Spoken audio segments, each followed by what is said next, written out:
like to refer because at a later stage, it came before me when I was in Delhi High Court. I don't know whether you have seen these cycle rickshaws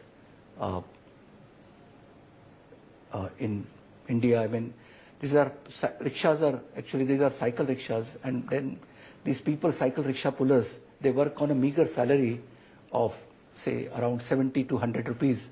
That would be equivalent to $1.5 Australian per day.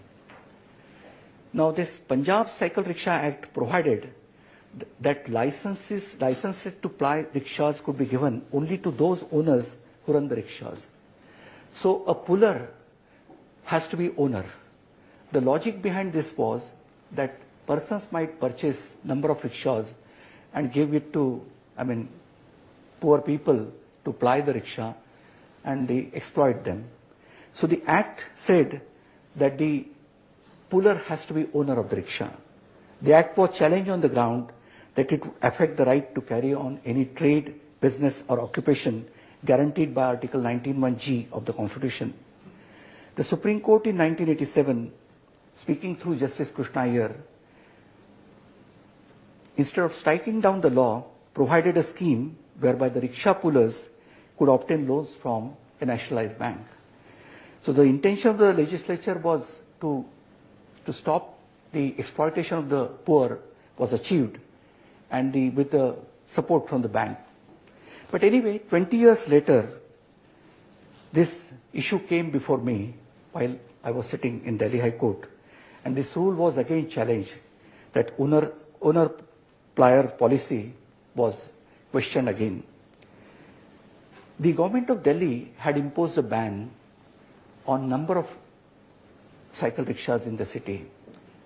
According to this rule, there could be only 99,000 cycle rickshaws in the city, whereas at the relevant time, the number of cycle rickshaws were 1 million.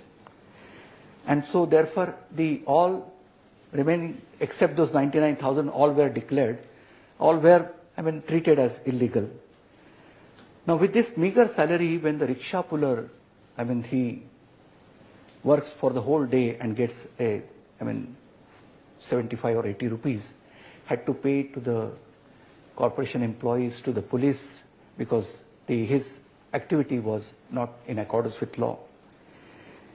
So we held that though the rule was upheld by the highest court of the country, we decided to strike down this rule, and we said that particularly in view of the problems faced on account of environmental pollution, the cycle rickshaw should be encouraged, and we struck down that rule.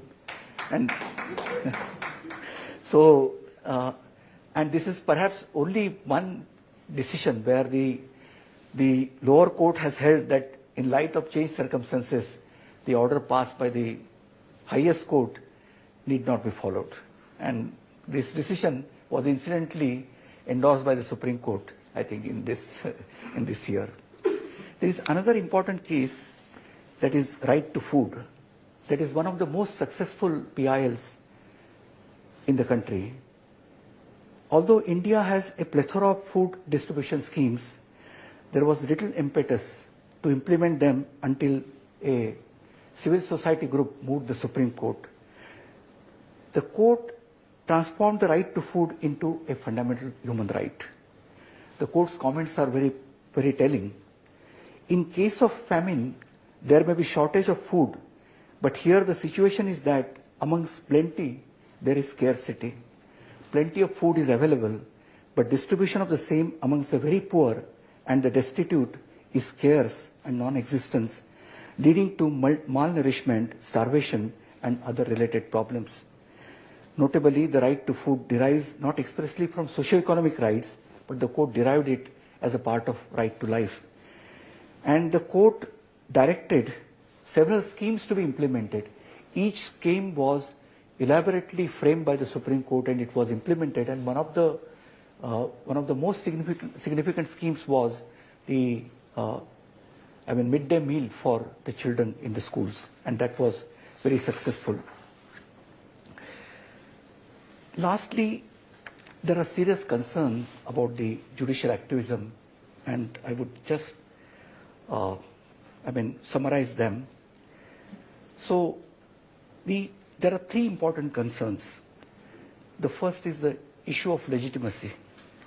The second is efficacy. And the third is the problem of creeping elitism that threaten the progressive judicial activism heralded by the Indian judiciary. Now, the critics say that the court has clearly transcended the limits of the judicial functions and has undertaken functions that really belong to either the legislature or the executive. The court has been charged not only with exceeding its institutional capacity, but with reversing constitutional priorities, usurping both legislative and administrative functions, and riding roughshod over traditional rights. An area of concern that has been witnessed in recent times is the instances where the Supreme Court has issued some